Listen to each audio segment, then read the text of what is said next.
Ndewo. Hello. I'm Yvonne Mbanefo. Abum Yvonne Mbanefo. This is another one of our Igbo word of the day. Today's Igbo word is Nri Abụba. Nri Abụba means butter. Learn how to say it by repeating after me. Nri Abụba. Nri Abụba.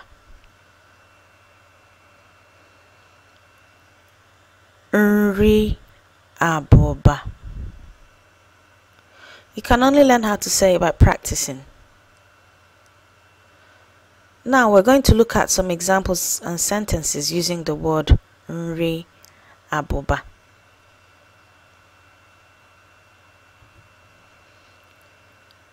Nri Abụba na achịcha na-atọ ụtọ.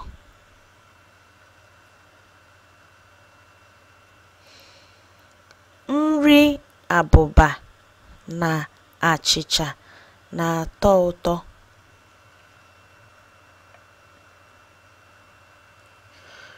Nri Abụba na achịcha na-atọ ụtọ.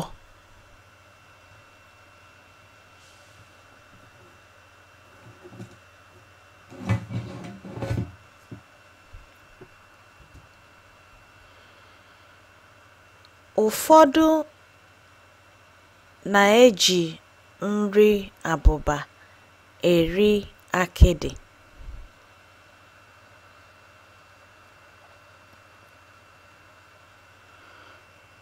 Ụfọdụ na-eji nri abụba eri akịdị.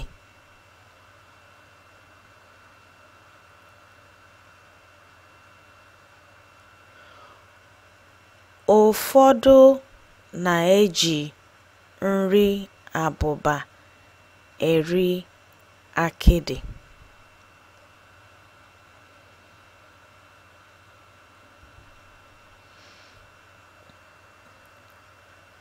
Nri abụba na-agbaze n'ite.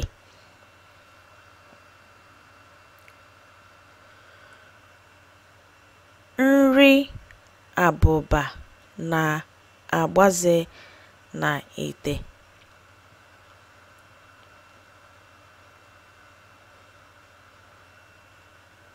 Nri abụba na-agbaze n'ite.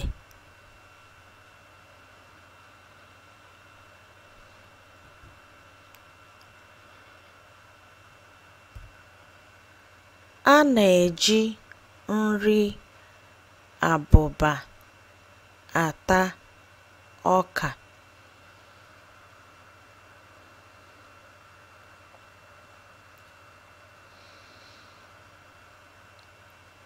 A na-eji nri abụba ata ọka.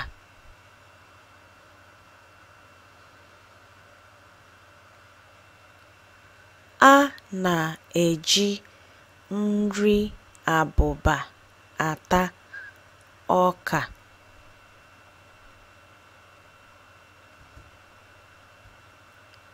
Nri abụba. Nri abụba. Nri abụba. Abum Yvonne Mbanefo. I'm Yvonne Mbanefo, and this has been one of our daily Igbo words and phrases. Ka o mesịa. See you later.